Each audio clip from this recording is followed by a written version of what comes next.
the phones. You're calling from a 847 area code. Who are you? Where are you calling from? Hey, Michael. It's Josh from Chicago. Josh, how are you, brother? Hey. I'm good. Dude, I love listening to you guys in this, like, when you're on the phone, when I'm on the phone, like, just hearing your, like, chatting back and forth. Okay. It's, like, it's really funny. Okay. Thank you. You're taken down, Josh. Yeah. But, Yeah. First of all, I want to actually plug Jamie's article that you wrote in The Guardian. I think it was today or yesterday. It's really great. Oh, word. Oh, thank you. What's the piece?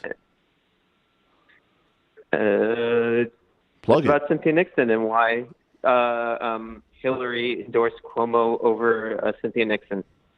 It's a real deep dive into Cuomo, the Cuomo family and the Clinton family, and who they are as politicians. Sounds good. Sounds you, Josh. necessary.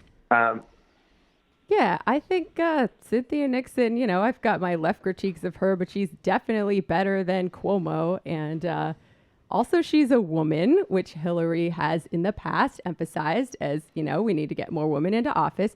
Also, she's not even some crazy leftist. She's just like a progressive liberal Democrat. Isn't that kind of the point that, like, the Clintons play, like, the most crude, essentialist, cynical identity politics to delegitimize and harm left politics and actual delivery. And then when they actually have an opportunity to even exercise that incredibly crude way of doing politics, she, of course, doesn't do it. Yeah, Right. and this is a particularly galling example of that. I mean, it's no surprise, but it is super galling. I mean, I would never for a second imagine she would endorse Cynthia Nixon, but yes, it's definitely worth pointing out. It would make me think twice about Cynthia Nixon, actually.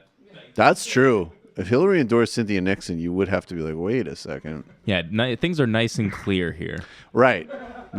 Thank you, Hillary, for further confirming the evil versus fairly decent nature of this race. I'm playing my role. Yeah. Can I make it any more clear for you? Andrew Cuomo does not have your best interests in mind. Okay, Josh. Thank you. It's good. It's good. I also way to feed the energy one there, more buddy. thing. Just Wait. I'm sorry. You have one more thing. Okay. About the sorry, man. It's about the Trump statement about the NFL. Yes. I think the thing that is really disturbing is that the connotations to, like, basically pre-civil rights politics, like the pre-civil rights era, are very, like, it's very obvious, and, like, it's basically a white supremacist statement that he made 100%. today, essentially. I mean, yeah. And I think, yeah, these guys are showing their hands. I don't know if people saw Mike Huckabee's tweet yesterday. I don't know if it registers as, like, one of his jokes as they are, but he said right after it happened, I'd also add that if a player hides out in the locker room during the anthem, he should be locked in and left there for the rest of the game. Off your butt and on your feet for our flag. Protest on your own time. And I was like, that doesn't sound like prison in a sport that's 80% black. Yeah, that doesn't sound like prison at all. And don't forget, of course, Mike Huckabee is the co-procreator of Sarah Huckabee Sanders. So this guy's responsible for a lot of horrible things. Huckabee probably wants to put him in dog kennels. That was Huckabee's kids, right? I think that was his son tortured a dog. Yeah. They are definitely one of the most sick, disgusting, depraved people, and like they're out there giving competition on just like pure human grotesqueness. They're the Trump South.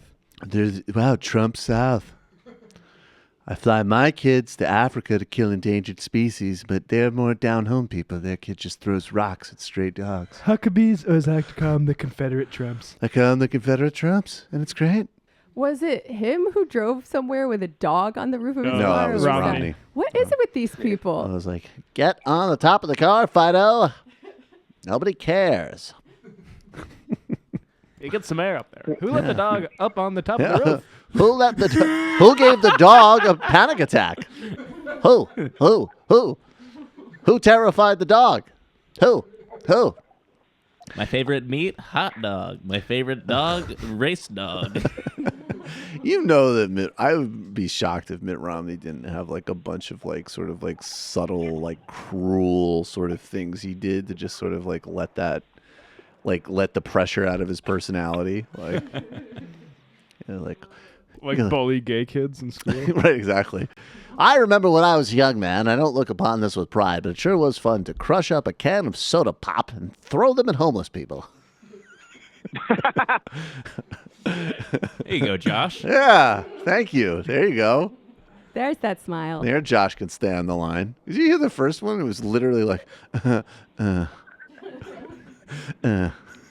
trying to keep us on our toes. Make us try harder. Yeah. Now I'm just picturing disturbing things. Now this is really disturbing, picturing Romney throwing a soda pop. Is it really disturbing? That's all I could drink. It would be Mr. Pibb. Caffeine free, of I'm course. Mr. Pibb.